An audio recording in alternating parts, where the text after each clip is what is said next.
చరణాలు చదవమ్మా.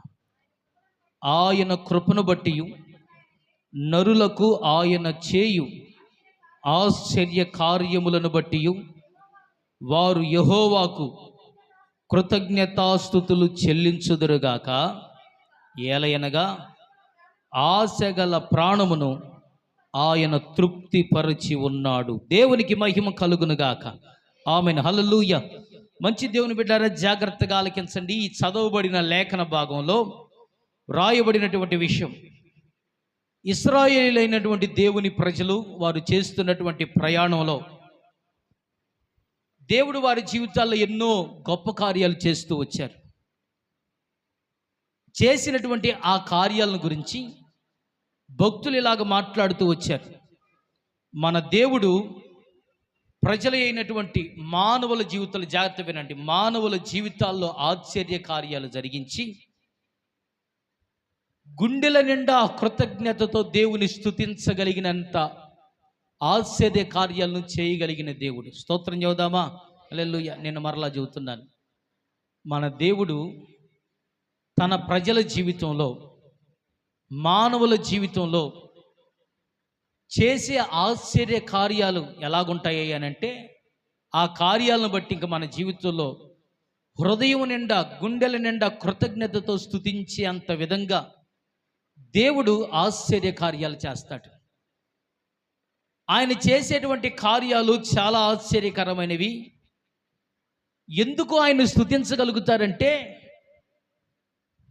ఎవరైతే ఆశించారో ఆ ఆశపడిన ప్రాణాన్ని ఆయన ఇశ్రాయేలీయుల జీవితంలో తృప్తిపరిచాడట. స్తోత్రం చెబుదామా? హల్లెలూయా.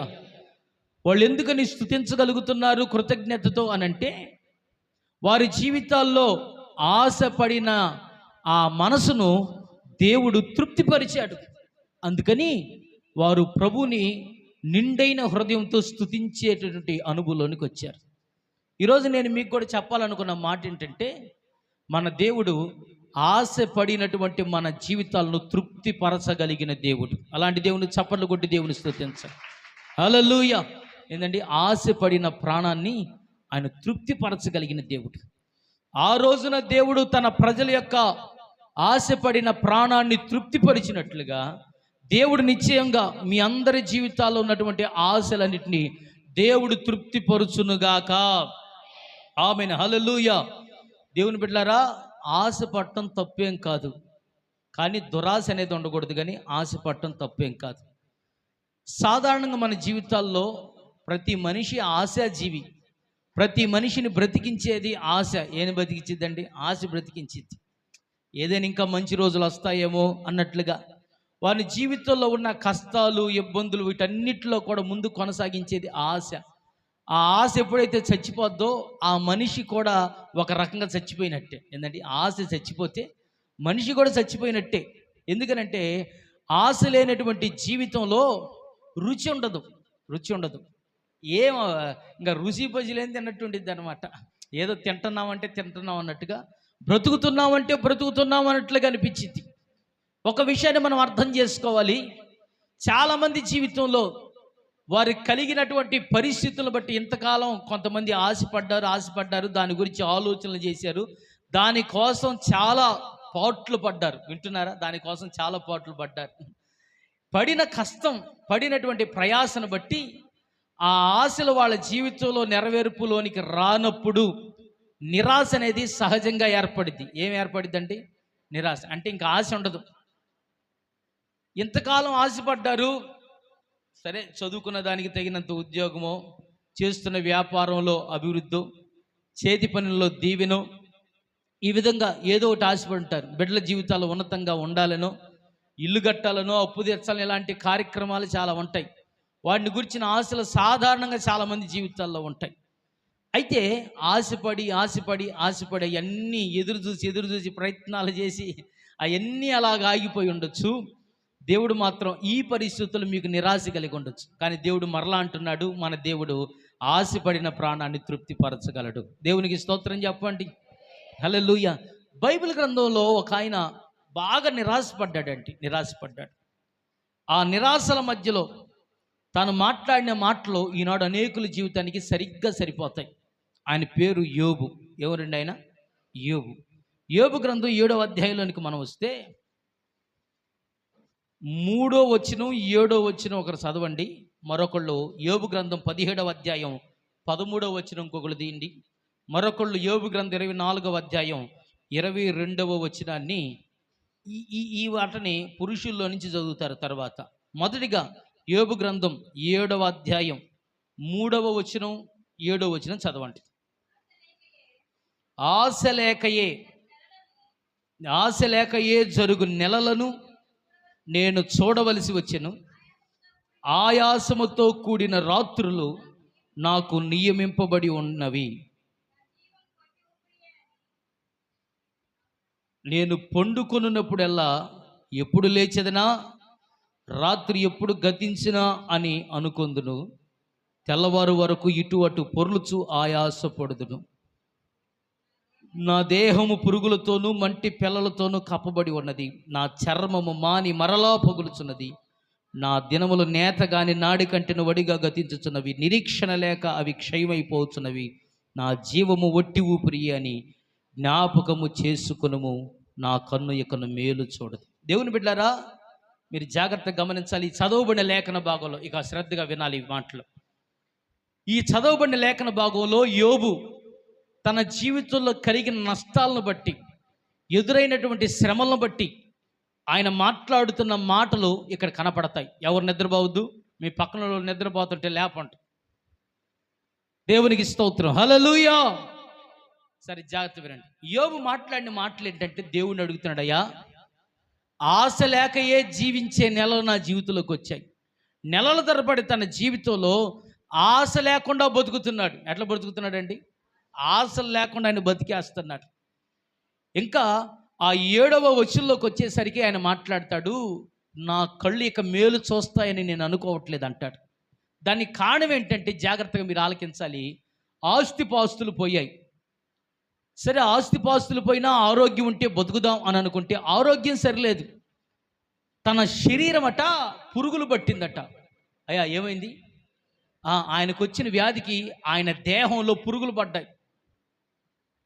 పురుగులు పడిన ఆ పరిస్థితిలో ఇంకా రాయబడినటువంటి మాట ఏంటంటే, ఆయన చర్మం ఆ గాయాలు మాని మళ్ళీ చర్మం పగిలిపోతుందట. చూడండి ఎంత దారుణంగా ఉందో. గాయాలైనవి, దాంట్లో పురుగులు పడినవి, కొన్ని మాని మళ్ళీ పగులుతున్నాయట, మళ్ళీ పగులుతున్నాయి. ఆయన రాత్రిపూట పడుకుంటే ఎప్పుడు తెల్లారిద్దా అనుకుంటూ ఉంటాడు.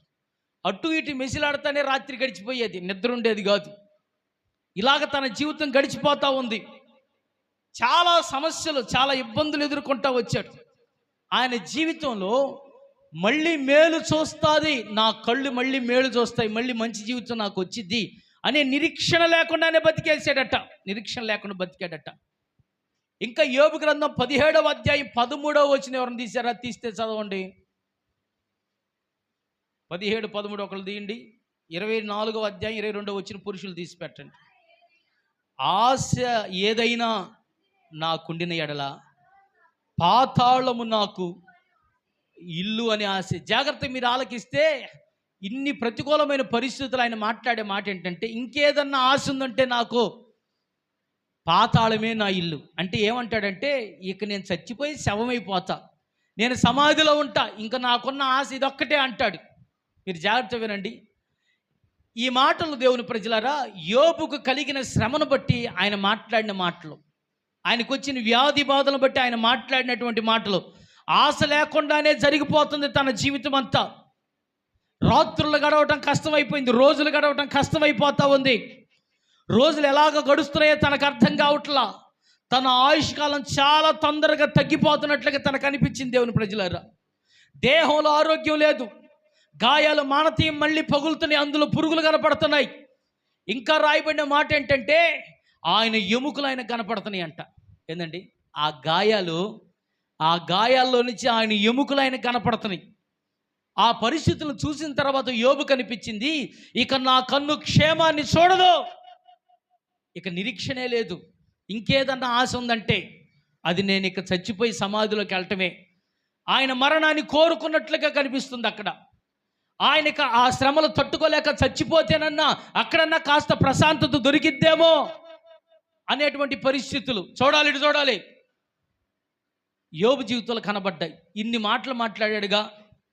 పురుషులది ఏంటి? యోబు గ్రంథం 24వ అధ్యాయం 22వ వచనం. ఆయన తన బలము చేతను బలవంతులను కాపాడుచున్నాడు. కొందరు ప్రాణమును గూర్చి ఆశ విడిచినను వారు మరలా బాగుపడుదురు. దేవునికి స్తోత్రం చెబుదామా? హల్లెలూయా. ఇన్ని మాటలు మాట్లాడాడుగా.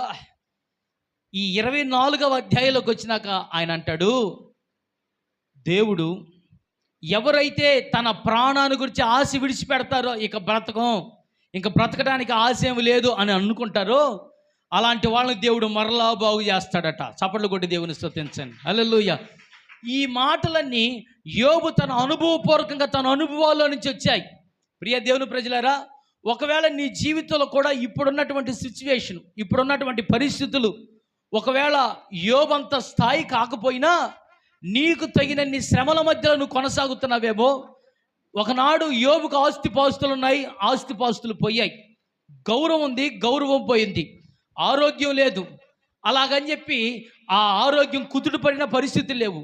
రోజులన్నీ తెగ గడిచిపోతున్నాయి. తన ఆయుష్ కూడా తగ్గిపోయేటట్లుగా, ఒక మాటలో చెప్పాలంటే మరణాన్ని అపేక్షిస్తున్నాడు, మరణాన్ని కోరుకుంటున్నాడు. ఇలాంటి అనుభవాలు లేక నాకున్న ఆశ ఒక్కటే సమాధిలోకి వెళ్ళిపోవటం అన్నాడు. అలాంటి వ్యక్తిని దేవుడు దర్శించాడు. హల్లెలూయా. నిశ్చయముగా ఈ రోజున దేవుడు నిన్ను కూడా దర్శించునుగాక. ఆమేన్. హల్లెలూయా. యోబు ఏ విధంగా అయితే పలకగలిగాడో, ఎవడైనా సరే కొందరు వారి ప్రాణాన్ని గురించి ఆశ విడిచిపెట్టినా, ఉన్న పరిస్థితులు బట్టి ఇంకా బ్రతకాలని ఆశ వారికి లేకపోయినా, అలాంటి వాళ్ళు దేవుని ప్రజలారా నిరీక్షణ కలిగి ఉండండి. అలాంటి వారి దేవుడు మరలా బాగు చేయగల దేవుడు. చప్పట్లు కొట్టి దేవుని స్తుతించండి. హల్లెలూయా. నేను దైవజనుడిగా మనవి చేస్తున్నాను, దైవజనుడిగా ప్రకటిస్తున్నాను, దేవుడు మీ పరిస్థితులను బాగు చేయునుగాక. చెప్పండి ఆమేనని. ఆమెన్. హల్లెలూయా. ఎన్ని ప్రతికూలమైన పరిస్థితులైన, బ్రతకటానికి వీలు లేని సమస్యల మధ్యలో నువ్వు చిక్కుకున్నాను, దేవుని వాక్యాన్ని బట్టి చెబుతున్నాను దేవుని ప్రజలారా, దేవుడు నీ పరిస్థితిని మునుపున్న దానికంటే అధికంగా యోబుని ఏ విధంగా రెండింతలుగా దేవుడు దీవించాడు, అలాగ దేవుడు నిన్ను బాగు చేయటానికి ఇష్టపడుతున్నాడు. ఆమెన్ అంటారా? హల్లెలూయా. సరే, ఈ పూట మనం నేర్చుకునే పాఠం ఏంటంటే, మన దేవుడు ఆశపడిన ప్రాణాన్ని ఏం చేస్తాడంటే తృప్తిపరుస్తాడు. ఏం చేస్తాడండి? చెప్పట్లా మీరు? తృప్తిపరుస్తాడు. ఈ మాట మీరు మనసులో పెట్టుకోండి. మీ హృదయంలో ఉన్న ఆశలేంటో, ఎంతకాలం ఆశించి ఇంక లేవులే పాస్టర్ గారు, ఇంకేం ఆశ లేదులే, మళ్ళీ బాగా బతుకుతామని మంచి రోజులు చూస్తామని ఆశ లేదు అని అనుకోమాకండి. మీరు ఆశపడండి, దేవుడు మీ ఆశను తృప్తిపరుస్తాడు. స్తోత్రం చెబుదామా? భక్తుల జీవితాలను తృప్తిపరిచిన దేవుడు మనల్ని తృప్తిపరుస్తాడు. అయితే ఇక్కడ ఒక మాట మీ ఎదుటికి తీసుకురావాలి. దేవుడు మానవుని జీవితంలో మేలు చేసి తృప్తిపరిచే స్థాయి అసలు మానవునికి ఎప్పుడు వచ్చింది? బాగా వినాలి. మానవుని జీవితంలో దేవుడు తన ఆశ్చర్య కార్యాలు జరిగించి తన ఆశను తృప్తిపరిచే సందర్భం ఎప్పుడు వచ్చింది? ఆ స్థితి మానవుని జీవితంలో ఎప్పుడు ప్రాప్తించింది? అలాంటి రోజుల కోసం మనం ఎదురు చూస్తున్నాం కదా. ఇంతకీ అలాంటి రోజులు ఎప్పుడు వస్తాయంటారు? దేవుడు ఎవరి ఆశలను తృప్తిపరుస్తాడు అనంటే బైబిల్ గ్రంథంలో నుంచి ఒక 3-4 మాటలు మనం వింటాం. చదవండి. సామెతల పుస్తకం 10వ అధ్యాయం 24వ వచనం. సామెతల పుస్తకం 10వ అధ్యాయం 24వ వచనం. భక్తిహీనులు, భక్తి లేనోడు ఏది భయపడతాడో అది వాడి మీదకి వచ్చిందంట. నీతిమంతులు ఆశించినది వారికి దొరుకును. స్తోత్రం చెబుతారా? హల్లెలూయా. ఇటువైపు చూడండి. ఎవరు ఆశించింది దొరికిద్దట? నీతిమంతులు ఆశించినది దేవుడు ఖచ్చితంగా వాళ్ళకి దొరికేటట్లుగా చేస్తాడు. అయ్యా, మీరు జాగ్రత్తగా ఆలకించాలి. మీరు నీతిమంతులైతే మీరు ఏదైతే ఆశించారో అది మీకు దొరికేటట్లుగా చేస్తాడు. మీ బిడ్డల జీవితంలో కావచ్చు, మీ జీవితంలో కావచ్చు, మీ కుటుంబ వ్యవస్థలో కావచ్చు, ఏదైతే మీరు కావాలని కోరుకుంటున్నారో అది మీరు నీతిమంతులైతే ఆ ఆశ తృప్తిపరచబడింది. ఒకవేళ నీతి లేకపోతే, అవినీతి పరులైతే ఆ ఆశ అణగారిపోద్ది. జాగ్రత్తగా గుర్తుపెట్టుకోండి. మీ జీవితంలో నీతి అనేది లేకపోతే, నీతి అనేది కనబడకపోతే మీ ఆశలు ఎప్పటికీ అలాగే మిగిలిపోతాయి. కానీ మీరు మీ నీతిమంతులు అవ్వండి. ఆ నీతిమంతులు కలిగినటువంటి ఆ అనుభవం ఏం చేసిద్దంటే, అలాంటి వారి ఆశలు దేవుడు తృప్తిపరచడానికి ఇష్టపడతాడు. స్తోత్రం చెబుదామా? హల్లెలూయా. ఇంతకు నీతిమంతులు ఎవరండి? దేవుని వాక్యం చెబుతుంది, మనుషుడెవడు తన క్రియల ద్వారా నీతిమంతుడు ఎవడు కాడు. మొదటిగా మనుషుడు కృపచేత నీతిమంతుడు అవుతాడు. యేసునందు విశ్వాసం ఉంచడం ద్వారా, యేసు రక్తములో తన పాపాలను కడుక్కోవడం ద్వారా ఆ వ్యక్తి నీతిమంతుడు అవుతాడు. దేవుని రక్తంలో, దేవుని యందు విశ్వాసం ఉంచకుండా ఎవడైతే ఆయన రక్తంలో కడగబడడో, రక్షణ అనుభవంలోనికి రాలేడో, అలాంటి వాడు నీతిమంతుడు కాడు. పాస్టర్ గారు, అన్నదానం చేస్తే నీతిమంతులం కామా? పాస్టర్ గారు, ఆకలి కొన్న వాళ్ళ మొఖాలు మేము చూడం పాస్టర్ గారు, వాళ్ళకి ఖచ్చితంగా ఏదో ఒకటి పెడతాం, మేము నీతిమంతులం కావా? ఎవరికి ఇబ్బంది ఉన్నా మా దాకా వస్తే అసలు మేము కాదనం పాస్టర్ గారు, మేము నీతిమంతులం కాదా? మేము చేసే ఈ పనులన్నీ నీతి కావా అని అంటే, దేవుని వాక్యం ఇలాగ చెబుతుంది, మనుషుని నీతి దేవుని దృష్టిలో మురికి గుడ్డల్లాగా ఉన్నాయట. అమ్మా, ఎట్లున్నాయి? నీ పాపాలు క్షమించబడకుండా నువ్వు చేసిన పాపాలు ఒకదాని మీద ఒకటి, ఒకదాని మీద ఒకటి, ఒకదాని మీద ఒకటి, అలాగా నువ్వు మూట మీద మూట కట్టుకున్నట్లుగా, అలాగ వడ్డీ పెరిగినట్లుగా పెరిగిపోతూ ఉంటే, నువ్వు చేసే ఈ చిన్న చిన్న పనుల ద్వారా నువ్వు ఎవడికో బోబెట్టేవని, ఎవడికో తాగటానికి నీళ్ళు ఇచ్చావని, ఎవడికో అవసరం ఉంటే డబ్బులు ఇచ్చావని, ఇలాంటి పరిస్థితిని బట్టి నువ్వు నీతిమంతుడు అవుతావంటే అది అసంభవం, అది జరగదు. ఏ వ్యక్తి అయితే తన పాపపు స్థితిని విడిచిపెడతాడో, విడిచిపెట్టడం మాత్రమే కాదు, యేసు రక్తంలో తన పాపాలని కడిగి కొట్టివేసుకుంటాడో, వాడు నీతిమంతుడు అవుతాడు. స్తోత్రం చెబుదామా? హల్లెలూయా. ఆ పాపపు స్థితిని విడిచిపెట్టి యేసయ్యలాగా బ్రతకడానికి, నీతితో కూడిన జీవితాన్ని, ఒకప్పుడు ఇష్టానుసారంగా బతికాం, ఒకప్పుడు పాపపు బతికాం, ఒకప్పుడు ఇష్టం వచ్చినట్లు మాట్లాడాం, ఇప్పుడు అవన్నీ మనకొద్దు అని ఎవరైతే నీతితో వారి జీవితాన్ని కొనసాగిస్తారో, ఆ నీతిమంతులు ఆశపడిన దాన్ని ఖచ్చితంగా ఇస్తాడు. స్తోత్రం చెప్పండి. హల్లెలూయా. మీ బిడ్డల విషయంలో, మీ చేసే ప్రతి విషయంలో మీరు ఆశించింది మీ జీవితంలో ఎప్పుడు నెరవేర్పులోకి వచ్చింది తెలుసా? నీ పాపపు బతుకు ఎప్పుడు ముగించబడిద్దో, నీలో ఉన్నటువంటి అవిధేయతలు ఎప్పుడు తొలగిపోతాయో, నువ్వు ఎప్పుడు నీతి కలిగిన జీవితాన్ని కొనసాగిస్తావో, అప్పుడు మాత్రమే నువ్వు ఆశపడింది తృప్తికి పరచబడింది. అలా కాదని నేను వెళ్ళాలని ఎట్టే మందిరానికి వస్తా కానీ నీతిమంతురాలుగా మారను, దుర్మార్గులుగానే, దుష్టురాలుగానే, నీతి లేని వ్యక్తిగానే నేను బతుకుతాను అంటే మీ ఆశలు నెరవేర్చబడవు. ఉన్న మాట ఇది.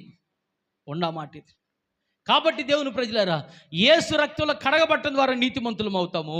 అంత మాత్రమే కాదు, నీతిని జరిగిస్తే నీతిమంతులం అవుతాం. ఏం జరిగిస్తే చెప్పండి? నీతిని జరిగిస్తే నీతిమంతులం అవుతాం. మనం నీతిమంతులమా? నీతి కార్యాలు జరగాలి, నీతి కార్యాలు చెయ్యాలి. ఎవడికి వాడు అనుకుంటాడు నేను చాలా నీతిమంతుడు అనుకుంటారు. అమ్మా, చాలామంది అనుకుంటారు నేను చాలా నీతి కలిదాన్ని అని అనుకుంటారు. నువ్వు అనుకుంటే కుదరదు. అది అడొచ్చిన పాయింట్. వింటున్నారా? ఎవడికోడు, నీకు విషయం తెలుసు, ఎవడికోడు అనుకుంటాడు ప్రపంచంలో ఉన్న వాళ్ళందరూ దొంగలే, ప్రపంచంలో ఉన్న వాళ్ళంతా దుర్మార్గులే, నేను నా పిల్లలే నీతిమంతులం. ఏమనుకుంటారు? నేను నా కుటుంబమే మంచోళ్ళమే, ఊర్లో ఉన్న వాళ్ళంతా పాపాత్ములు, ఊర్లో ఉన్న వాళ్ళంతా దుర్మార్గులు, నేనే నీతిమంతురాల్ని, నేనే నీతిమంతుడని నీకు నువ్వు అనుకొని నీ జబ్బ నువ్వు కొట్టుకుంటే ఉపయోగం ఏమి లేదు. దేవుని దృష్టిలో మనం నీతిమంతులు మగుదుము గాక. ఆమేన్.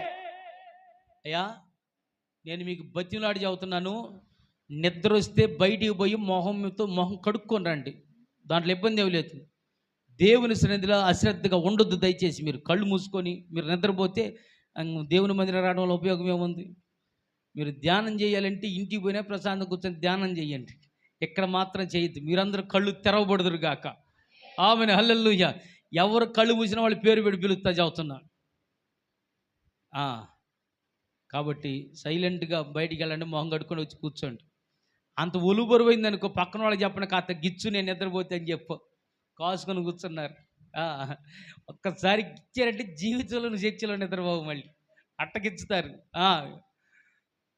అంత వద్దులే పాస్టర్ గారు అంటే నువ్వే బయటకు పోయి మొహం కడుక్కో, లేకపోతే నిన్ను నువ్వు గిచ్చుకో. దేవునికి స్తోత్రం చెప్పు. హల్లెలూయా. సరే జాగ్రత్త. ఏంటంటే దేవుని దృష్టికి మనం నీతిమంతులం అవ్వాలి. చాలామంది వాళ్ళు నీతిమంతులు అనుకుంటారు కదా, ఆ నీతి పనికిరాదు. దేవుని దృష్టికి మీరు నీతిమంతులు అవ్వండి. అలాగ నీతిగా మనం నీతిని సంపాదించి ఆ నీతిని కొనసాగించుకుంటా ఉంటే దేవుని ప్రజలారా, ఖచ్చితంగా నువ్వు ఆశించింది నువ్వు చూస్తావు. అలా కాదని నువ్వు నీతి మాలిన జీవితాన్ని జీవిస్తే, నీతి తప్పి బతికితే నీ ఆశలు రోజుకు అడుగంటిపోతాయి. జాగ్రత్త. చివరికి నీ బ్రతుకు మీదే నీకు ఒక అసహ్యం పుట్టే రోజు వచ్చింది. కాబట్టి చెప్పండి, ఎట బతకాలండి మనము? చెప్పాలి, నీతిగా బతకాలి. సమాజంలో చాలామందికి యేసు ప్రభుని ఎరగని వాళ్ళకు కూడా నీతిగా సంపాదించాలని అర్థం అవుతుంది. కానీ దేవుని మందిరానికి వచ్చి చాలామందికి ఇంకా నీతిగా సంపాదించాలని వాళ్ళకి అర్థం కావట్లా. వాళ్ళు అనుకుంటారు దేవుడు ఇదంతా మాకు కలిసి వచ్చేటట్టు చేస్తున్నాడు అనుకుంటారు. ఏది? దుర్మార్గపు సొమ్ముని కలిసి వచ్చేటట్టు చేస్తున్నాడు అనుకుంటారు. కొంతమంది ఆ నీతి తప్పిన జీవితం కొంతమందికి ఉండిద్ది. యేసన్న గారు పరిచర్య ప్రారంభ దినాల్లోట ఒక శెట్టి గారు పచారీ షాపుకు సంబంధించిన ఒక ఆయన మందిరానికి వచ్చేవాడట. ఒక రోజు యేసన్న గారు ఆ షాప్కి వెళ్ళాడు, పలకరించడానికి వెళ్ళాడు.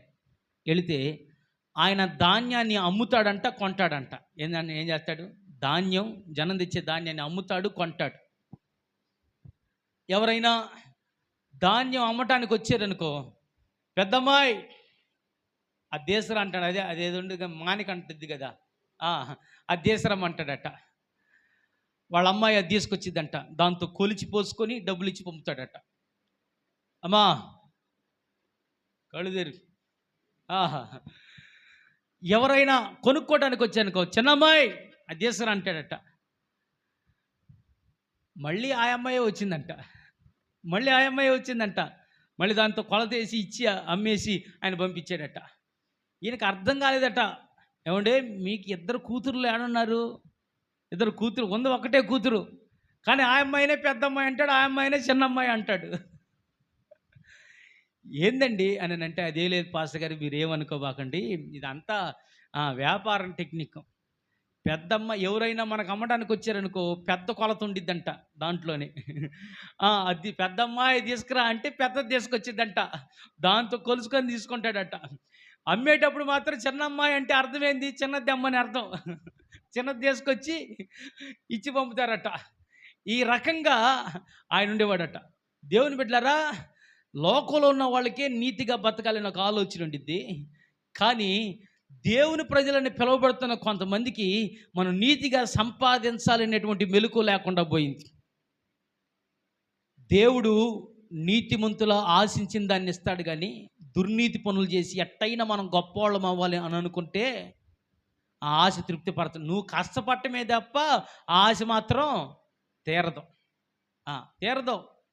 అదేంటో కొంతమంది వాళ్ళు అమ్మే కొట్లు అట్టుంటాయి అన్నమాట. ఆ రాళ్ళు ఉంటాయి, అదే తూకం వేసే రాళ్ళు ఉంటాయే, అరిగిపోయి ఉంటాయి. కొత్త రాయి ఆ రాయి పక్కన పెట్టామా ఈజీగా 100 గ్రాముల తేడా వచ్చేసిద్ది. ఈజీగా 100 గ్రాముల తేడా వచ్చేసిద్ది.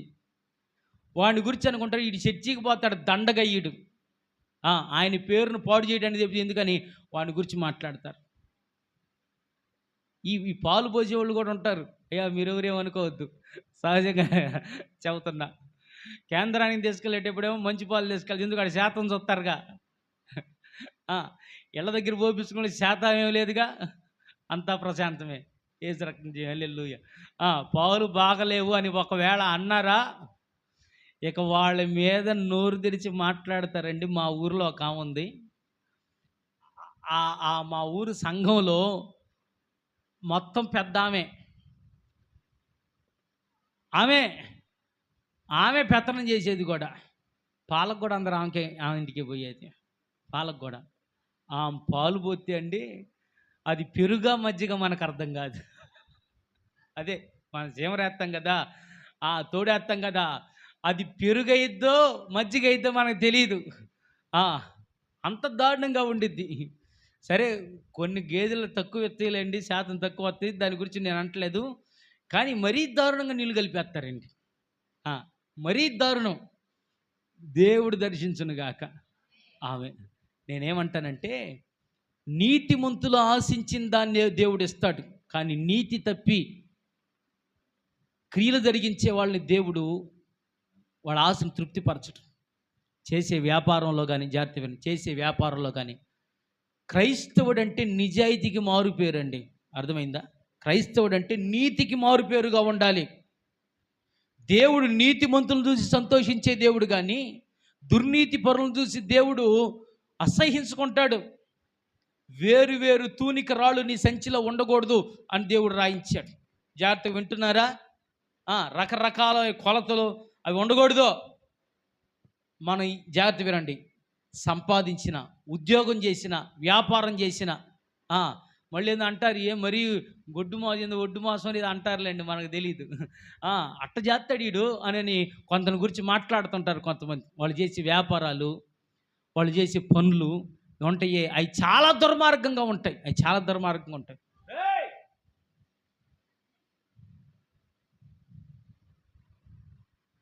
దేవునికి స్తోత్రం, హల్లెలూయా. అర్థమైందా? మరీ దుర్మార్గంగా బతకమాకండి, నీతిగా. అర్థమైందా? దుర్మార్గం ద్వారా వచ్చే విస్తారమైన వచ్చుబడి కంటే నీతితో కూడిన కొంచెమే మేలుని వాక్యం చెబుతుంది. స్తోత్రం చెబుదామా? నువ్వు దుర్మార్గం చేసి చేసి చేసి చేసి దుర్నీతితో సంపాదించింది ఎటు పోద్దో అటు పోద్ది. నీతిగా సంపాదించినయే నిలబడిన రోజుల్లో మనం బతుకుతున్నామండి. అయ్యా, అర్థమవుతుందా? నీతిగా సంపాదించినయే తినలేని రోజుల్లో మనం బతుకుతున్నాం. దుర్మార్గంగా సంపాదించింది, అవినీతితో జరిగించేది ఏది నిలబడదో. అమ్మా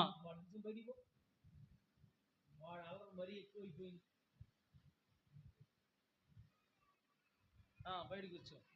దేవునికి స్తోత్రం, హల్లెలూయా. వాడు చెప్పు స్తోత్రం, హల్లెలూయా. అర్థమైందా? ఎవరు ఆశ తృప్తిపరచబడిద్ది? మాట్లాడట్లా, మీరు ఆగండి అమ్మా. అక్కడున్న వాళ్ళు చెప్పండి. ఇప్పుడు దాకా గ్రూప్ డిస్కషన్ జరిగింది కదా. ఎవరు ఆశ తృప్తిపరుస్తాడు? నీతిమంతులు ఆశించిందే తృప్తిగా ఉండిద్ది. నీతి తప్పి బతికే వాళ్ళు ఒకవేళ వాళ్ళు ఎంత పోగేసుకున్నా దాంట్లో సంతృప్తే ఉండదో, అది గుర్తుపెట్టుకోండి. మన జీవితంలో బతికే బతుకు, జీవించే జీవితం, చివరికి కుటుంబ వ్యవస్థ కూడా నీతిగా ఉండాలి. ఎట్లా ఉండాలి చెప్పండి? నీతిగా ఉండాలి. అలాగ నీతిగా బతికి ఆశపడితే దాన్ని దేవుడు తృప్తిపరుస్తాడు. మనం నీతిని గాలికి వదిలేసి, నీతికి నీళ్ళను వదిలేసి, మనం చేసేటువంటి దుర్మార్గపు దొంగ పనులన్నీ చేస్తా మన ఆశలు తృప్తిపరచబడాలంటే అవి తృప్తిపరచబడవు. జీవితంలో తృప్తి పడనటువంటి బతుకును బతకాల్సి వచ్చింది. ఇక ఎంతకాలమైనా నీ జీవితంలో ఆశపట్టమే కానీ ఇక తృప్తి అనేది ఉండదు. తృప్తి లేకపోతే అటువంటిది అంటే ఊరకు ఉదాహరణకు ఒక మాట చెబుతా. ఎండాకాలం బాగా దార్దిగా ఉండిద్ది, బాగా చల్లటి నీళ్ళు తాగుతారు. ఆ దాహాన్ని తట్టుకోలేక కడుపు నిండా తాగుతారు. 2 నిమిషాల్లో మళ్ళీ దాహం వేసిద్ది, కానీ కడుపు పట్టదు. నిజం. తాగుతారు. ఆ సమయానికి ఆ చల్లటి నీళ్ళు ఎట్టుంటాయి అంటే తాగితే అమ్మయ్య అన్నటువంటిది. నిమిషమే, ఒక్క నిమిషంలో మళ్ళీ దాహం అనిపించిద్ది. ఏమన్నా తాగుదామంటే కడుపు పట్టదు, కడుపు నొప్పి, దాహం తీరదు. నీతి లేని జీవితం కూడా అలాగే ఉండిద్ది. నీతి తప్పి మనం చేసేదంతా కూడా అప్పటికప్పుడికే కడుపు నిట్టేట్టుంటుంది, కానీ దప్పిక తీరదు, జీవితంలో సంతృప్తి ఉండదు. కాబట్టి ఈ విషయాన్ని మీరు గమనించాలి. కాబట్టి దేవుని ప్రజలు, మొదటిగా నీతిమంతులు ఆశించినది వారికి దొరుకుతుంది. స్తోత్రం చెప్పండి, హల్లెలూయా. నీతిమంతుల గుడారాలలో వినబడుచున్నది రక్షణ సంగీత సునాదము. నీ కృప నిత్యముండును, నీ కృప నిత్య జీవము, నీ కృప వివరింప నా తరమా యేసయ్యా. నీ కృప నిత్యముండును, నీ కృప నిత్య జీవం, నీ కృప వివరింప తరమా యేసయ్యా. అనుభవ అనురాగం కలకాలమున్నట్లే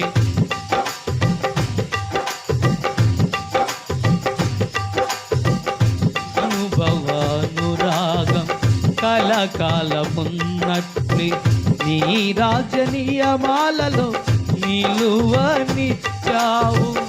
రాజమార్గములో నన్ను నడుపుచున్నా రారాజు నీవేగా.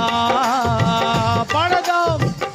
రాజమార్గములో నన్ను నడుపుచున్నా రారాజు నీవేగా. నీ కృప నిత్యముండును, నీ కృప నిత్య జీవము, నీ కృప వివరింప నా తరమా యేసయ్యా. దేవునికి మహిమ కలుగును గాక. హల్లెలూయా. ఇప్పుడు చెప్పండి, మన దేవుడు ఆశించిన ప్రాణాన్ని తృప్తిపరుస్తాడు. అది తృప్తిపరచబడాలంటే మనం నీతిమంతులం అవ్వాలి. ఏమవ్వాలి? నీతిమంతులు. ఆయన రక్తం చేత కడగబడి ఆయన ఇచ్చిన నీతిని చాలా జాగ్రత్తగా కాపాడుకుంటూ నీతి కలిగిన బ్రతుకు, నీతి కలిగిన సంపాదన, నీతి కలిగినటువంటి కాపురం అనే జీవితాన్ని కలిగి ఉంటే ఆశించిన దాన్ని దేవుడు అనుగ్రహిస్తాడు. మంచోళ్ళు అందరూ స్తోత్రం చెప్పండి. హల్లెలూయా. రెండవదిగా సామెతల పుస్తకం 23వ అధ్యాయం 17-18. సామెతల పుస్తకం 23వ అధ్యాయం 17-18.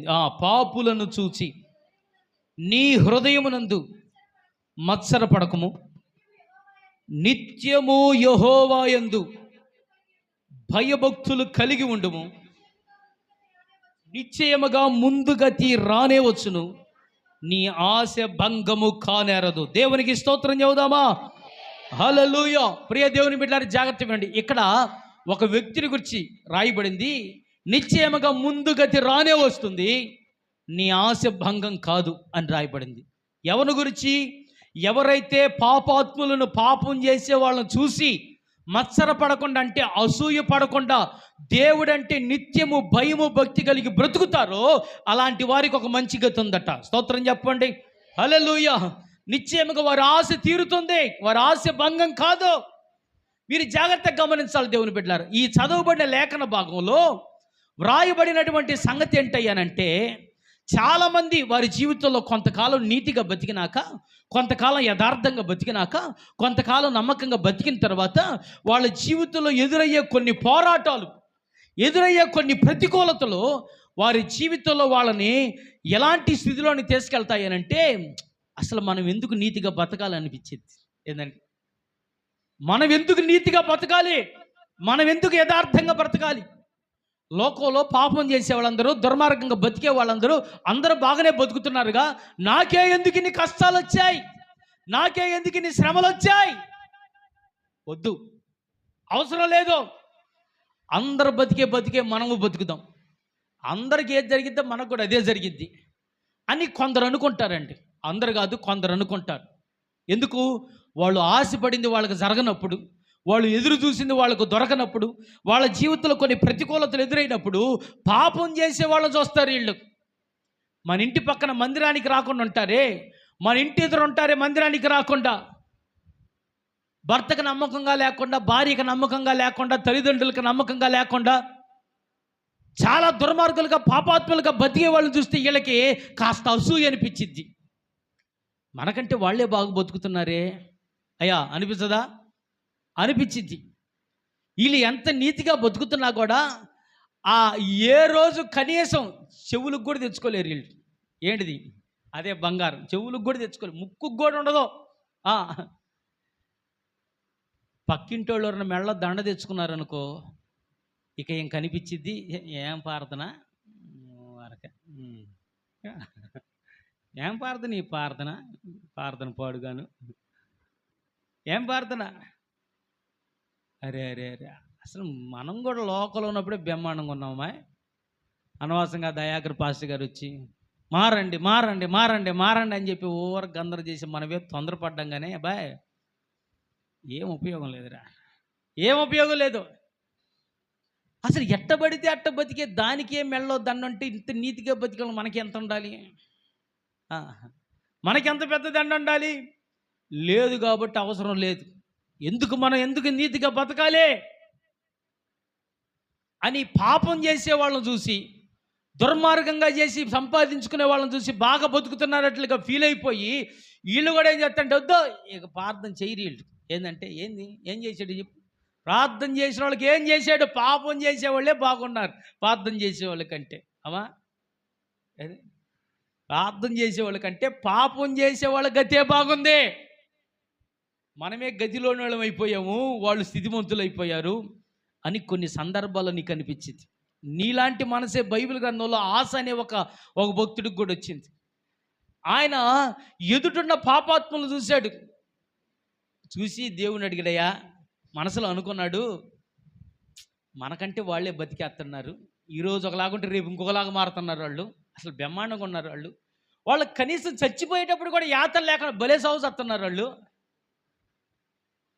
వాళ్ళు ఏదనుకుంటే అది చేయగలుగుతున్నారు, ఏది కావాలంటే తెచ్చుకోగలుగుతున్నారు, మనకేం తిట్టండి దౌర్భాగ్యం పట్టింది అనుకున్నాడు.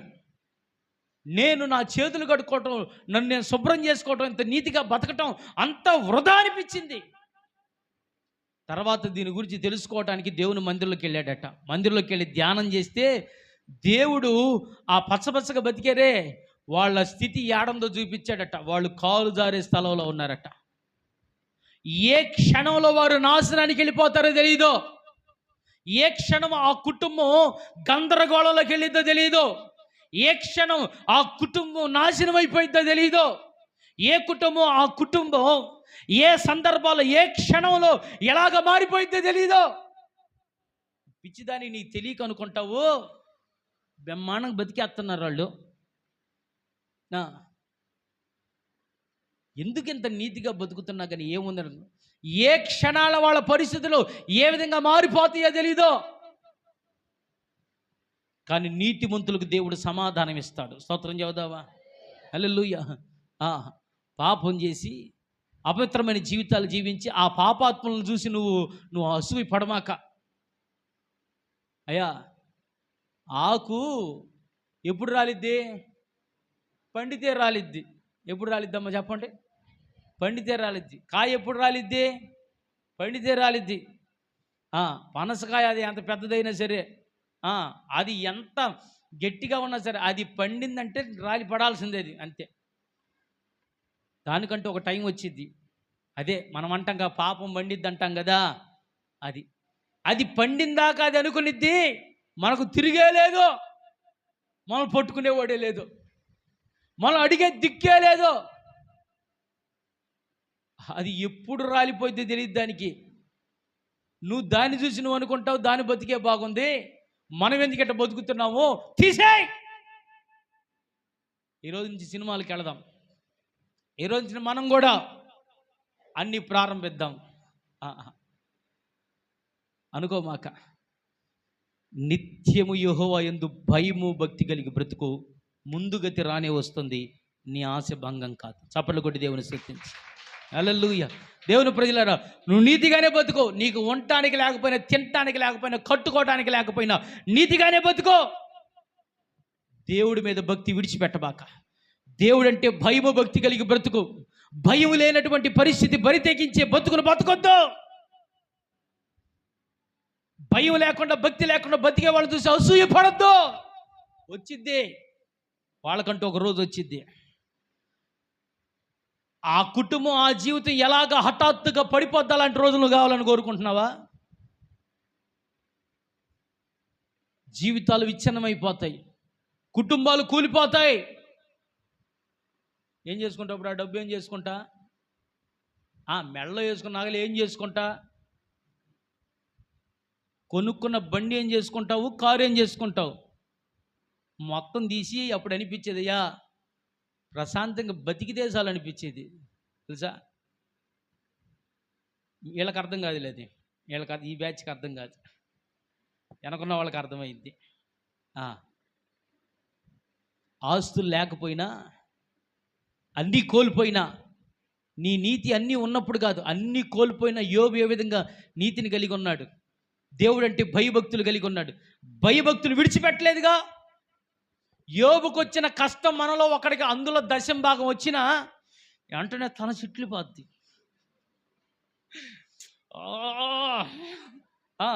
అని అంటాడు, లేదో ఇంకా ప్రార్థన లేదు, ఏమీ లేదు. యోబుకున్న డబ్బంతా ఒక్క రోజు పోయిందండి. ఆస్తిపాస్తులు పోయాయి, బిడ్డలందరూ చచ్చిపోయారు. యోబు ఎన్ని కోటలు తాగాలి? ట్యాంకర్లు తాగాల. ఎన్ని డబ్బాలు తాగాలి? సిగరెట్లు దిండ్లు తాగాల. యోబుల దశం భాగం కష్టాలు రావు. ఒకవేళ మనం వాళ్ళని అడిగితే వాళ్ళు మనకి ఇంత పొడుగు లిస్ట్ చెబుతారు. ఏం చేస్తాం పాస్టర్ గారు? కష్టాలు అట్టొచ్చినాయి, ఇబ్బందులు అట్టొచ్చాయి. నేను అంటాను, అయ్యా కష్టాలు మనుషులు రాక మానులకు వస్తాయా? అర్థమైందా? ఎవరికి వస్తాయి? మనుషులకే వస్తాయి. కానీ నువ్వు దేవుడిని నమ్ముకున్నావుగా, దేవుడి మీద ఒక నిరీక్షణ ఉండాలిగా. అన్నీ కోల్పోయిన తర్వాత యోబు కనుకైతే అసలు ఏమైపోవాలి? పిచ్చోడైపోవాలా. కానీ యోబు మాత్రం అయ్యా దేవుడంటే తనకున్న భయాన్ని, భక్తిని విడిచిపెట్టల. మనమైతే దేవుడు లేడు, సంఘం లేదు, ఏమి లేదు. బతికినంతకాలం తిందాం, తాగుదాం, ఊగుదాం, ఊరేగదాం, దొర్రుదాం, పోతే ఎవడు చూశాడో అని పెద్ద పెద్ద మాటలు మాట్లాడతారు. కానీ యోబు ఏం అనలేదండి. కనీసం నోటి మాటతో కూడా దేవుని దూషించలేదు. దేవుడిచ్చాడు, దేవుడు తీసుకున్నాడు. యెహోవా నామమునకు స్తుతి కలుగును గాక. ఆమెన్. ఇప్పుడు ఆమెన్ అన్నారు. అన్నీ పోయినప్పుడు చెప్పాలి ఆ మాట మీరు. ఒకవేళ అన్నీ పోయినా ఆ మాట చెప్పగలగాలి దేవుని ప్రజలారా. నిత్యము అన్నీ బాగున్నప్పుడు కదా, అన్నీ కోల్పోయినప్పుడు కూడా నిత్యం అంటే అప్పుడు కూడా నీ జీవితంలో నువ్వు అనుకున్నది నీ దక్కకపోయినా కూడా దేవుని పట్ల నీకున్న భయము, భక్తిలో మార్పు రాకూడదు. అలాంటి వాడు ఆశించినది దేవుడు వాడు ఖచ్చితంగా ఇస్తాడు. చప్పట్లు కొట్టి దేవుని స్తుతించు. హల్లెలూయా. ఇప్పుడు నీ మనసును నువ్వు అడుగు.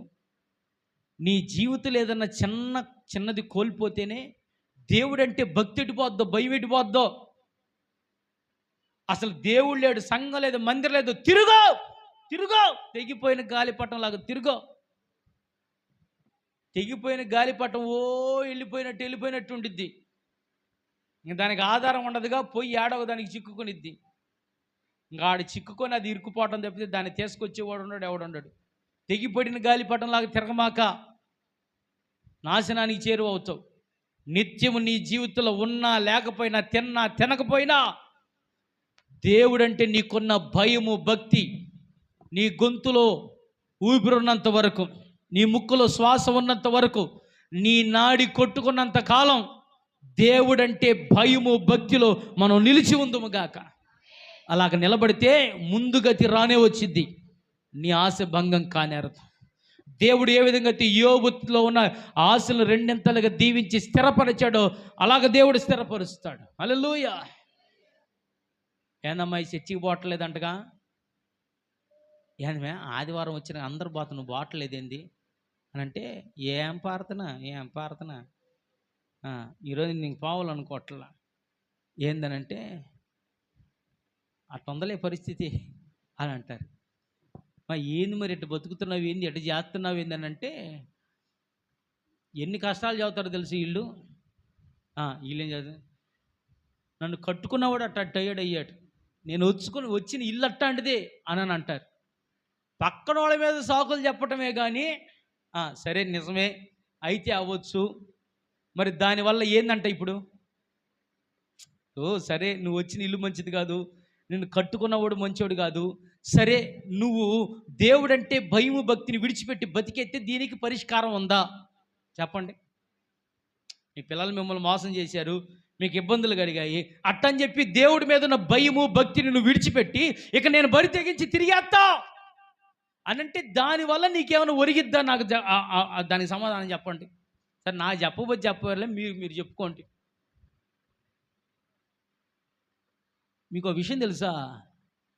ఈ ఇష్టానుసారంగా తిరగాలనుకున్న వాళ్ళందరూ వాడే పదం ఒకటి ఉండిద్ది. నా రాతే బాగుంటే నేను ఎందుకు ఉంటానట్టు అంటారు. ఏంటంటే నా రాతే బాగుంటే, నా పరిస్థితే బాగుంటే నేను ఎట్టెందుకు మారుతాను అని అంటారు. సమాజంలో ఎవరు లేరా నీకంటే కష్టాలు అనుభవిస్తూ కుటుంబాన్ని నడిపించుకునే వాళ్ళు ఎవరు లేరా? కాయ్ బొచ్చెడు మంది ఉన్నారు. కానీ నువ్వు ఈ ఈ ఈ ఈ చిన్న ఉగ్గినడి నీళ్ళకే నువ్వు నువ్వు ఎంత ఫీల్ అయిపోతావు అని అంటే పెద్ద సముద్రాన్ని ఈదినట్టుగా ఫీల్ అయిపోతావు నువ్వు. అన్నోళ్ళు కూడా అట్టే ఫీల్ అయిపోతారు అనమాట. ఆడు చేసింది లేదు, పొడిచింది లేదు, దానికి మాత్రం ఏదో పెద్దగా చేసినట్టు తెగ ఫీల్ అయిపోతారు. లోకంలో, ప్రపంచంలో వీళ్ళు మాత్రమే ఆ కష్టాల్లోకి వెళ్ళినట్లుగా, అసలు ఎవరు అలాంటి పరిస్థితులు లేనట్టుగా, ఇంకేం లేదు, అంతా అయిపోయింది. దేవుడంటే భయం లేదు, భక్తి లేదు, ఇష్టానుసారంగా తిరిగేస్తా. సరే, ఒక్కసారి ఆలోచన చెయ్యి. ఈరోజు కాకపోతే రేపైనా నువ్వు భయభక్తులు కలిగి బతికితే దేవుడు నిన్ను దర్శిస్తాడు. కానీ నీ స్థితిని ఇలాగే ఉంచకుండా దేవుడు నిన్ను బయటికి తీసుకొస్తాడు. అలా కాదని నువ్వు బయటికి వెళ్ళిపోతే, భక్తిని విడిచిపెడితే నిన్ను లేవనెత్తేవాడు ఎవడు? అప్పుడు ఏమంటారో తెలుసా జనం? అయిపోయిందిరా ఇటు పని, ఏం పని అయిపోయింది. ఇష్టానుసారంగా చేసి చేసి చేసి ఈ రోజున శిక్ష అనుభవిస్తున్నాడు. చేసిన ఏడకపోతాయి. ఈ రోజున వాళ్ళు వాళ్ళ బిడ్డలు అనుభవిస్తున్న జనం చేత, అందరి చేత ఊపించుకోవడం తప్పితే ఏమి లేదు. సీరియస్గా తీసుకోండి. కాబట్టి రెండవదిగా, పాపులను చూసి మత్సరపడమాకండి. వాళ్ళు ఎట్టన్న బతకని, వాళ్ళ నాశనం చాలా గొప్పగా ఉండిద్ది. అది కానీ నిత్యము తిన్నా తినకపోయినా, నేను మరలా చెబుతున్నా, తిన్నా తినకపోయినా, ఉన్నా లేకపోయినా, కట్టుకోవడానికి సరైన వస్త్రాలు లేకపోయినా, నువ్వు ధరించుకోవడానికి కిందకి మీదకి దిగేసుకునే లేకపోయినా నువ్వు కంగారు పడాల్సిన అక్కరే లేదు. దేవుడంటే భయము భక్తి కలిగి గుండెల్లో బతికేద్దాం.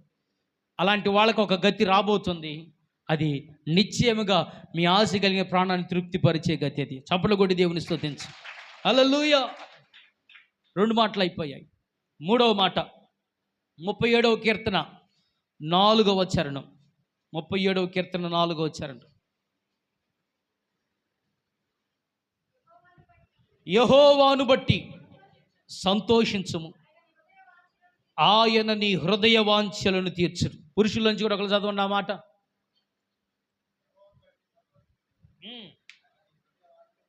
ఆయన నీ హృదయ వాంఛలను తీర్చును. స్తోత్రం చెప్పండి అందరూ. హల్లెలూయా. ఈ రాయబడిన మాటల్లో హృదయంలో ఉన్న వాంఛలను తీరుస్తాడు ఆయన. కోరికను, ఆశను తీరుస్తాడు. ఎప్పుడు తెలుసా? దేవుని బట్టి సంతోషించాలి. ఎవరిని బట్టి అండి? చెప్పాలి మీరంతా. దేవుని బట్టి సంతోషించాలి. దేవుని బట్టి ఎవడైతే సంతోషిస్తాడో వాడి హృదయంలో ఉన్న ఆశను కూడా అడగాల్సిన అక్కర్లేదు. వాడి హృదయంలో ఉన్న ఆశను కూడా దేవుడు తృప్తిపరుస్తాడు. అయితే నీకు కావాల్సింది ఏంటంటే దేవుని బట్టి సంతోషం రావాలి. కొంతమందికి ఉండే సంతోషం ఏందయ్యా అనంటే, చదువుకునే పిల్లలకి వాళ్ళ మార్కులను బట్టి వాళ్ళకి సంతోషం ఉండిద్ది. మార్కులు కుప్పలు వచ్చిన వాళ్ళే గమ్ము కూర్చొని ఉన్నారు. అర్థమైందా? మార్కులు కుప్పలు వచ్చిన వాళ్ళు సర్టిఫికేట్లు ఉన్నా కానీ ఉపయోగం లేకుండా పోయాయి. ఏందో తెగ ఫీల్ అయిపోతూ ఉన్నారు. దేవుడు కనికరించకపోతే, దేవుడు కృపనీయకపోతే వండుకున్నది కూడా తినలేడంటే వాడు. అర్థమైందయ్యా? వండి పెట్టుకున్నా కూడా మీకు తెలుసుగా, ఎన్నో సందర్భాలు వండి పెట్టుకొని ఇంట్లో గొడవలు అయ్యి మొత్తం పారబోసిన రోజులు లేవా? సర్దిపడిన రోజులు లేవా? వండుకున్నది కూడా తినలేవు నువ్వు. ఒకవేళ తిన్నా కూడా దేవుని కృప లేకపోతే అది నీకు అరగదు. అది అరగదు, నువ్వు వాంతి చేసుకోవటమే. కొంతమంది వాళ్ళ మార్కులను బట్టి సంతోషిస్తారు. చదువు చదువు చదువు చదువు చదవాలి కాదంటలేదుగా. చదవద్దుని ఎవరన్నారు? మరి దేవుని కూడా వదిలిపెట్టేంత చదువు అంత మంచిది కాదు. అంత మంచిది కాదు. దానివల్ల చదువు నీకు జ్ఞానాన్ని నేర్పి దాన్ని ఇచ్చిద్ది. చదువు నేను తక్కువ చేయట్లా. ఎన్నో సందర్భాల్లో సంఘంలో ఉన్న వాళ్ళందరూ బాగా చదువుకోవాలి, దేశం యొక్క ఉన్నతమైన స్థానాల్లో ఉండాలని ప్రార్థనలు చేస్తున్నాం. మనం ప్రతి వారం ప్రార్థనలు చేస్తూ ఉంటాం చదువుల కోసం. అట్లని చెప్పి ఆ చదువుల కోసం దేవుణ్ణి వదిలిపెట్టేంత పరిస్థితులు చేయబాక. దేవుని బిడ్డలారా, మీరు జాగ్రత్తగా గమనించాలి. కొంతమంది జీవితంలో దేవుని బట్టి సంతోషించడం వాళ్ళకి చేత కాదు. వాళ్ళకున్నటువంటి వాటి మీదే వాళ్ళ ఆశలన్నీ ఉంటాయి.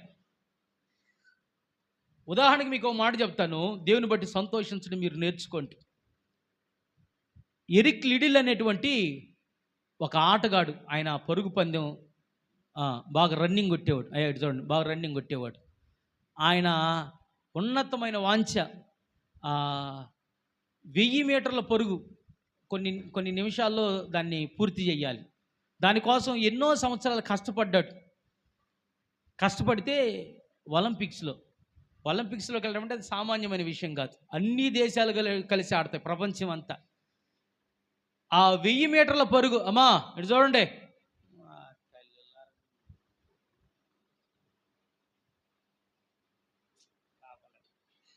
దేవునికి స్తోత్రం, హల్లెలూయా. ఆయన ఆ ఆట విషయమై వెళితే ఆదివారం ప్రార్థన జరిగే రోజే ఆయనకు పరుగు పందెం, ఆ రోజే. అందులో ఆయన పార్టిసిపేట్ చేయాలి. మీరు చూస్తున్నారా, పార్టిసిపేట్ చేయాలి. ఈయనకేమో ఆదివారం మందిరానికి వెళ్ళాలి అని ఈయన మనసులో ఉంది, ఎప్పుడు వెళ్ళేవాడు. కానీ అది మాత్రం ఆదివారమే వచ్చి పడింది. మనమైతే ఏం చేస్తాం, ఉదాహరణకి మనం ఏం చేస్తాం, ఎన్నో సంవత్సరాల నుంచి కష్టపడిన కళ, ఈ కళ కష్టపడింది, ఈ ఆదివారం కాబట్టి ఇంకో వచ్చే ఆదివారం బాగొచ్చు అనుకొని మనం వెళతాం. కానీ ఆయన ఏం చేసేది తెలుసా, ఆ రోజు మానుకొని చర్చికి వెళ్ళి వచ్చాడు. దాంట్లో ఆయన పార్టిసిపేట్ చేయలే. ఆ మరుసటి రోజే 10,000 మీటర్ల పరుగంట. ఆయన ఎప్పుడు దాంట్లో పాల్గొనలా, కానీ దానికి పేరు ఇచ్చాడు. అద్భుతంగా ఆయన అందులో గెలిచాడు. చప్పట్లు కొట్టి దేవుని స్తుతించి, హల్లెలూయా. దేవుని బిడ్డలారా, గమనించాలి, మన జీవితంలో దేవుని బట్టి సంతోషించడం నేర్చుకోవాలి. కొంతమంది వాళ్ళకున్న మార్కుల్ని లేకపోతే వాళ్ళకున్న టాలెంట్ని బట్టి సంతోషించే వాళ్ళు ఉంటారు. కొంతమంది వాళ్ళకి కలిగినటువంటి స్థలాలు, పొలాలు, డబ్బును, వాటిని బట్టి వాళ్ళకి సంతోషం. డబ్బులు వచ్చిందంటే ఎంత సంతోషమో. మన ఈ మధ్య లోన్లు వచ్చినాయి కొంతమందికి, మళ్ళీ కట్టాల్సినవి వస్తేనే ఎంత సంతోషం, ఊరకొస్తే ఇంకెంత సంతోషంగా ఉండిద్ది. కొంతమంది సంతోషాలు అలాగుంటాయి. కొంతమందికి ఇష్టమైన వాళ్ళతో గడపడం సంతోషం. దానికోసం అవసరమైతే మందిరాలు ఎగ్గొట్టి వెళ్ళిపోతారు.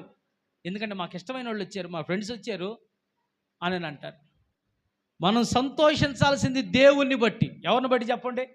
దేవుని బట్టి. మనమేమో మనకిష్టమైంది ఏదైనా వస్తే ఆ రోజున దేవుని కూడా విడిచిపెడతాం. దేవుని బిడ్డలు గుర్తుపెట్టుకో, లోకంలో ఏది సంతోషం, ఎక్కడ నీకు సంతోషం కనిపించినా అది నీ జీవితానికి కొంత సమయం మాత్రం ఉండిద్ది. కానీ దేవుని బట్టి సంతోషించడం నేర్చుకుందాం. స్తోత్రం చెబుదామా? హల్లెలూయా. అప్పుడు నీ హృదయంలో ఉన్న వాంఛలు కూడా తీరతాయి. నువ్వు లోక సంబంధమైన వాటిని బట్టి నువ్వు సంతోషిస్తే నువ్వు అయిపోయిన తర్వాత దుఃఖం తప్పితే ఏముండదు. కానీ దేవుని బట్టి సంతోషించడం నేర్చుకో. ఆయన సన్నిధిలో కనబడే విషయంలో సంతోషించడం నేర్చుకో. మన వాళ్ళకి మందిలో కనబడాలంటే బాధ, మామూలు బాధ కాదు, బాధ. బాధ మామూలు బాధ కాదు. ఆదివారం వస్తుందంటే, అసలు శనివారాలంటే చెప్పేది ఏం లేదులే, ఎప్పుడో గాలి కొట్టుకుపోయి నీళ్ళండి అయ్యి. ఆదివారం మందిరం అంటే భలే బాధ. ఆ మందిరానికి రావటం చాలా బాధ, వచ్చిన కూర్చోవటం ఇంకా బాధ. నేను కూర్చున్న తర్వాత ఎప్పుడైనా లేకపోవటం మీరు చూసారా?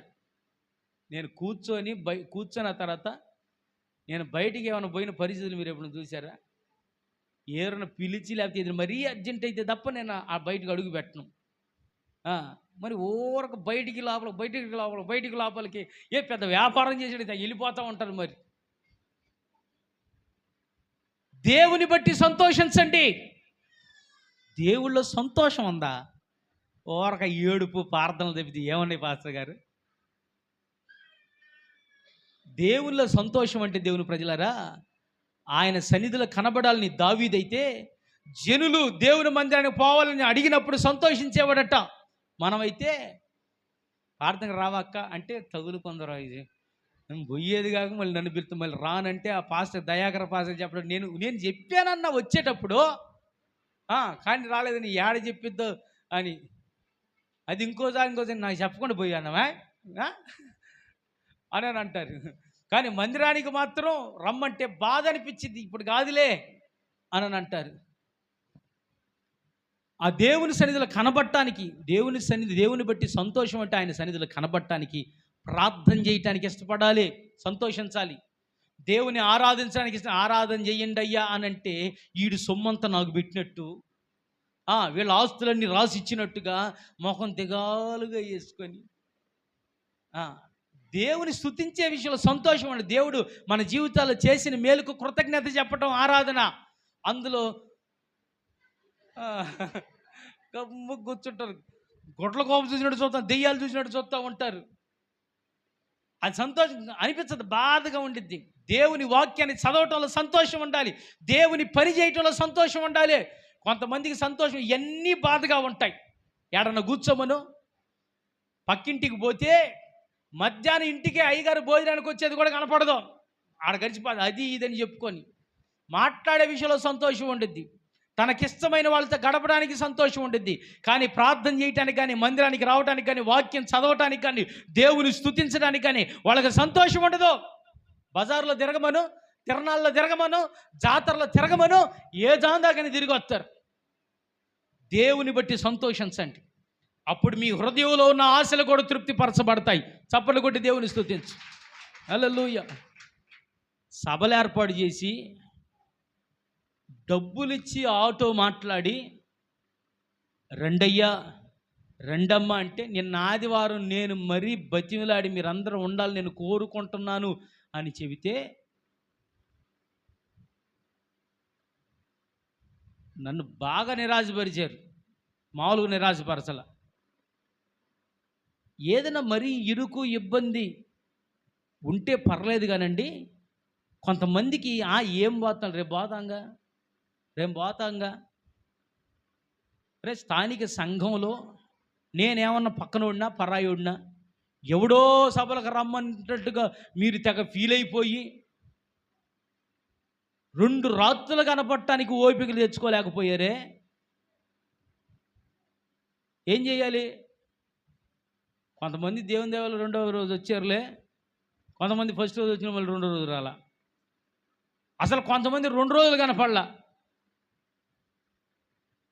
నేను బతిమిలాడి చెప్పా, సరే మనకు సంబంధం లేనిదైతే ఆ లెక్క వేరు, నేను దాని గురించి అసలు మాట్లాడను.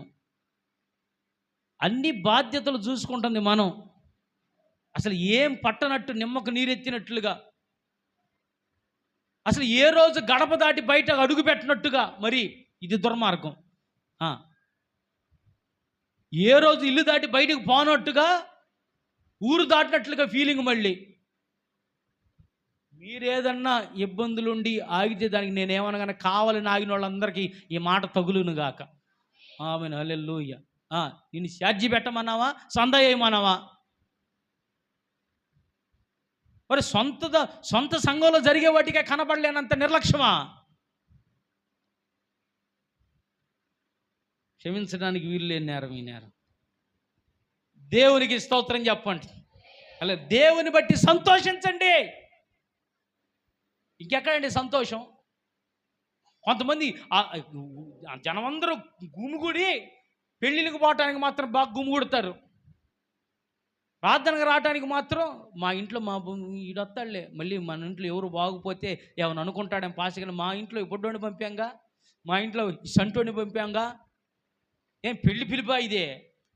ఏడో ఒకరు రావటానికి. స్తోత్రం చెప్పండి. మారు మనసు పొంది స్తోత్రం చెప్పండి. పొందాలి. ఇంకా కొంతమంది జీవితం అలాగుండిద్దండి, జీవితం అలాగుండిద్ది. ఆ జీవితాలు ఏంటో అర్థం కావు. దేవుని బట్టి సంతోషించడం ఆ జీవితాలు చేత కాదు. ఇళ్ళ దగ్గర కూర్చొని ఇంటికి ఒక కలర్ దెయ్యం తెచ్చుకున్నారు, ఇంటికొకటి అదే కలర్ దెయ్యమంటే అర్థం అదే. టీవీ కూర్చొని ఒకరోజు పాస్టర్ గారు వచ్చే సంగతి కూడా తెలియదు. ఆ టీవీలు పెట్టుకొని చూసి చివరికి కుటుంబాలు అవి చూసి బాగా నేర్చుకొని ఇంట్లో వాళ్ళ మీద ప్రయోగం చేస్తారు. మరి నేర్చుకున్నది ఏడకు పోవాలండి? వాడెవడో చాలా సంవత్సరాలు కుస్తీ నేర్చుకొని మూలన్న ముసలం మీద కొట్టాడంట వాడెవడు. ఎందుకు? వాడి మీద కుస్తీ పోవడానికి ఎవడికి లేదు, ఎవడికి ధైర్యం లేదు. ఎవడి దగ్గర పోయి నీతో నాకెందుకు అని గమ్ముగురుకుంటున్నాడు. ఇది మరి నేర్చుకున్నాడు కదా, నేర్చుకున్నది ఎడిపోవాలి? మూలన ముసలం అయితే ఏమన్నదిగా, తిరిగి కొట్టలేదుగా, అందుకని పోయి ఆమెను ఒక దెబ్బ కొడితే చచ్చిపోయిందంట. మరి సావుకి ఏం చేసిద్ది? అన్నేళ్ళు నేర్చుకున్నవాడు ఆ రకంగా ఇంట్లో ఉండి మరి మీ పిల్లలు ఆ టీవీ చూసి నేర్చుకొని మరి ఎక్కడ వాడాలి? ఇంట్లోనే వాడతారు. ఇంట్లోనే వాడతారు. మీ ఇంట్లో మీరు ఆయుధాలు తయారు చేస్తున్నారు. మీరు ఆయుధాల కర్మాగారం అయ్యారు. మీరు చూసి నేర్చుకొని మరి నేర్చుకున్నది ఏడక్కడ వాడాలిగా. అందుకని నీ మీదే వాడేస్తారు. నీ కుటుంబానికే నష్టం వచ్చింది. ఇప్పుడు చెప్పండి, దేన్ని బట్టి సంతోషించాలి? యెహోవాను బట్టి సంతోషించండి. అప్పుడు మీ హృదయంలో ఉన్న వాంఛలు కూడా నెరవేర్చబడతాయి, ఆశలు కూడా తృప్తిపరచబడతాయి. మందిరానికి రావటమే ఒళ్ళు బరువు. అసలు ఎప్పుడు వస్తారు, ఎప్పుడు అవుతారు వాళ్ళకి తెలియదు. ఎందుకు ఆగుతారో తెలియదు. సరైన బలమైన కారణం ఉండదు.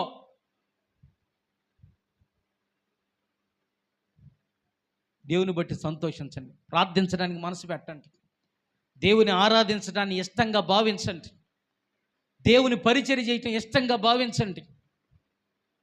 చాలామంది బయటపడలేదు కానీ మీటింగ్స్ అప్పుడు నేను పరిచర్యలు అప్పగిస్తే కొంతమంది బాగా ఫీల్ అయినట్లుగా నాకు అనిపించింది. మీరు ఫీల్ అయ్యేది దేనికి?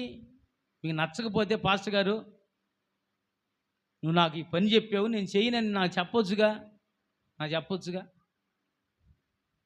ఒకటి గుర్తుపెట్టుకోండి,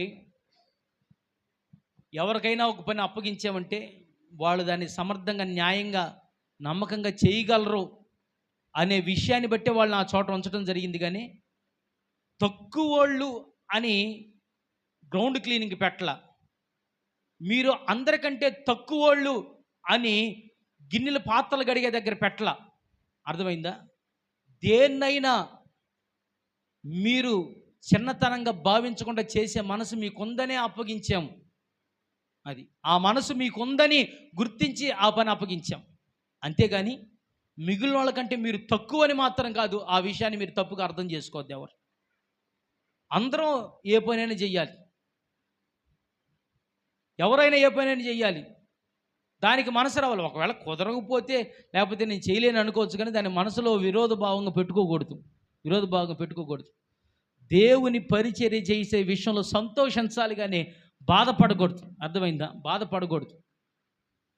దేవుని సన్నిధిలో నువ్వు ఎంత తగ్గించుకుంటే నువ్వు అంత హెచ్చించబడతావు. గుర్తుపెట్టుకో. చప్పట్లు కొట్టి దేవుని స్తుతించు. హల్లెలూయా. ఎంత తగ్గించుకుంటావు అంత హెచ్చించబడతావు. కొంతమంది పళ్ళు బయట పెడతారు. పలానోళ్ళు పలానా పేర్లు చదివి వాళ్ళు గ్రౌండ్ క్లీనింగ్ చేస్తారు, ఆకులు గ్లాసులు ఎత్తారంటే పళ్ళు బయట పెట్టి భలే పేర్లు చెప్పారు పాస్టర్ అన్న. దానికే కుదిరిద్ది, అది దాని మొహం, దానికే కుదిరిద్ది. పలానోళ్ళు పాత్రలు గడగాలని అది కుదిరింది. పాస్టానికి తెలుసు నీకు అప్పగిస్తే నువ్వు పక్కకు పోతావని నీకు దాన్ని అప్పగించాల. అంతేగాని వాళ్ళు తక్కువై కాదు వాళ్ళని అప్పగించింది, వాళ్ళు నీకంటే ఎక్కువని అప్పగించేవాడా. దేవునికి స్తోత్రం. హల్లెలూయా. అదే నీకు అప్పగిస్తే అవసరమైతే పాస్టర్ గారు ఎట్ట కనపడ్డాను నేను నీకు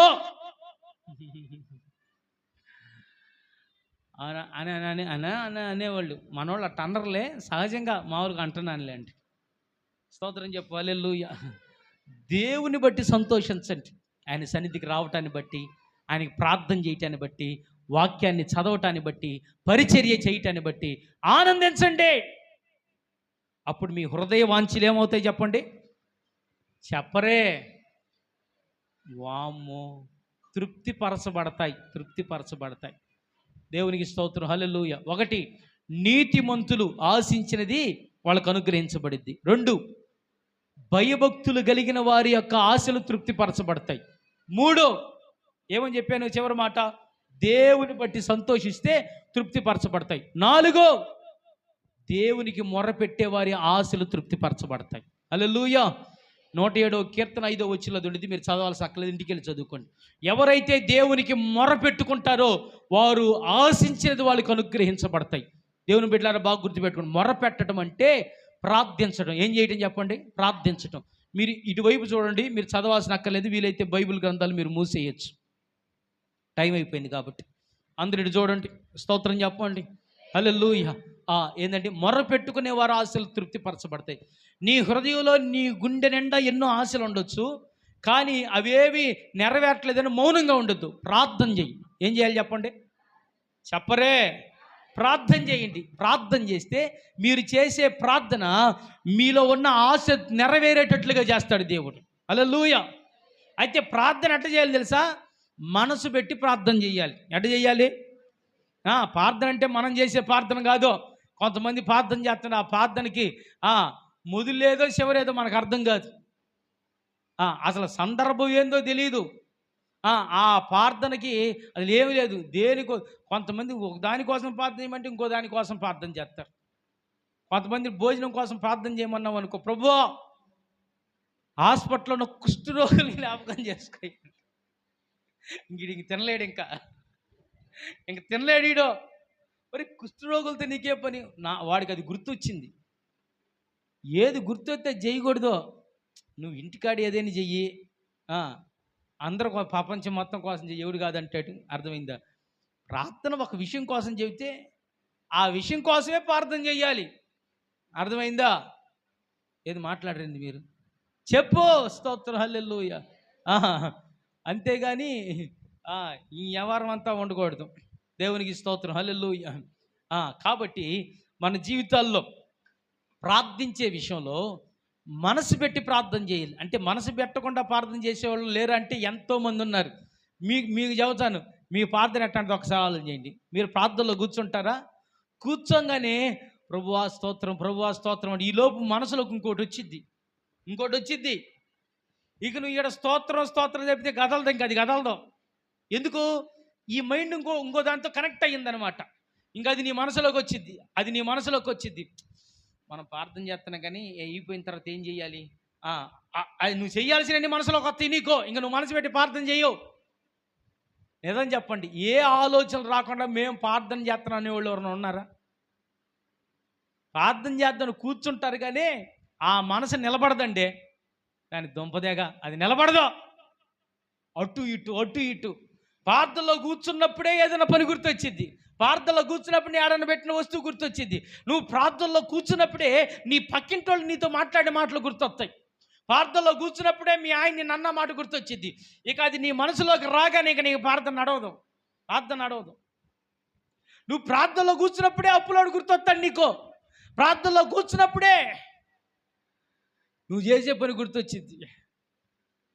కొంతమంది రేత్రి పూట కూడా ప్రశాంతంగా పడుకోరండి. రేపేం చేయాలో ఆలోచన చేస్తూ ఉంటారు. ఇంకా వాళ్ళ ఆలోచన వాళ్ళ జీవితం అంత ఆలోచనతో ప్రశాంతంగా పడుకోరండి. సరే, పడుకునేటప్పుడు అంటే తీసేసి కనీసం ప్రార్థన చేసేటప్పుడన్నా ప్రభమ్మ గారు ఆ గాలిమి గారు లేపండి. ప్రార్థన చేసేటప్పుడన్నా మనసు పెట్టి ప్రార్థన చేయండి. ఒకటి గుర్తుపెట్టుకుని, ప్రార్థించేటప్పుడు మీ మనసులోకి ఏది రానివ్వమాకండి. అర్థమైందా? దేని గురించి ఆలోచన, ఒకవేళ ఏదైనా వచ్చిందనుకో తీసేయి, తర్వాత చూసుకుందాం. దాని గురించి ఆలోచన చేయబాక. దాన్ని తీసి పక్కన పెట్టి నీ ప్రార్థనను కొనసాగించు. నీ ప్రార్థన ముందుకు వెళ్ళిపోకుండా ఉండటానికి ఎన్నో ఆలోచనలు వస్తుంటాయి. నువ్వు ఎంత ముందుకు వెళ్తుంటే ఒక్కొక్కటి అట్నుంచి అన్నీ వస్తుంటాయి. అప్పుడు నువ్వేం చేస్తావు? ప్రార్థన చేస్తానే దాని గురించి ఆలోచన చేస్తావు నువ్వు. నిజం కాదంటారా? నిజమే. నీ మనసును ఖాళీ చేసుకో. నీ హృదయం ఏదైనా ఆలోచన చేస్తే ప్రార్థన అయిపోయినా కూర్చొని ఆలోచన చెయ్యి. అర్థమైందా? కాబట్టి నువ్వు మనసు పెట్టి ప్రార్థన చేయి, ఖచ్చితంగా దేవుని ఆశను తృప్తిపరుస్తాడు. ఎన్నాళ్ళు నువ్వు ప్రార్థన చేసావు, కానీ మనసు పెట్టి ప్రార్థన చేయలా. మనసు పెట్టి నువ్వు దేవుణ్ణి అడగాల కాబట్టి అడుగుతున్నావు. అందుకే ప్రార్థనలకు జవాబు రావట్లా, నీ ఆశలు తీరట్లా. కాబట్టి ప్రార్థించినంతసేపు ఇక దేని గురించి ఆలోచించకుండా దేవుడు నువ్వు ఉన్నావని ఒక ఆలోచనతో నువ్వు ప్రార్థన చెయ్యి. అలాంటి ప్రార్థన చేస్తే దేవుడిని ఆశను తృప్తిపరుస్తాడు. స్తోత్రం చెబుదామా? హల్లెలూయా. కాబట్టి వాక్యం అయిపోయింది. వచ్చేవారు ఇంకా చాలా విషయాలు ఉన్నాయి దీంట్లో. వేటిని ఆశించాలి, వేటిని ఆశించకూడదనే విషయాలు మనం వచ్చేవారు వింటాం. ఈ పూటకు మాత్రం ఈ సంగతులు చాలు. దేవునికి స్తోత్రం. హల్లెలూయా. అలిసిపోయారు పాపం బిడ్డలు, ఆవులు ఎంతలు వస్తున్నాయి, మామూలు కలిసిపోవాలి. సరే, ఇప్పుడు చెప్పండి, మన దేవుడు ఆశపడిన ప్రాణాన్ని ఏం చేస్తాడండి? తృప్తిపరుస్తాడు. అయితే మనం నీతిమంతులుగా ఆశపడాలి. అంటే ఎట్లా ఆశపడాలి? నీతిమంతులమై ఉండి ఆశపడాలి. 2, నిత్యము భయభక్తుల తర్వాత నిత్యము ఉన్నా లేకపోయినా, తిన్నా తినకపోయినా నిత్యము భయము భక్తిని కలిగి ఉండాలి. 3వదిగా దేవుని బట్టి సంతోషించాలి. 4వదిగా మొరపెట్టగలగాలి. అలాగ చేయగలిగితే మన ఆశలు దేవుడు తృప్తిపరుస్తాడు. దేవుడి మాటలు ఆశీర్వాదకరంగా మార్చును గాక. ఆమెను. కళ్ళు ముద్దాం, ప్రార్థన చేసుకుందాం. ప్రభువా నీకు స్తోత్రాలు, వందనాలు. అయ్యా తండ్రి, ఇప్పుడు మీరు మాతో మాట్లాడిన ప్రతి మాట కొరకై నీకు స్తోత్రం.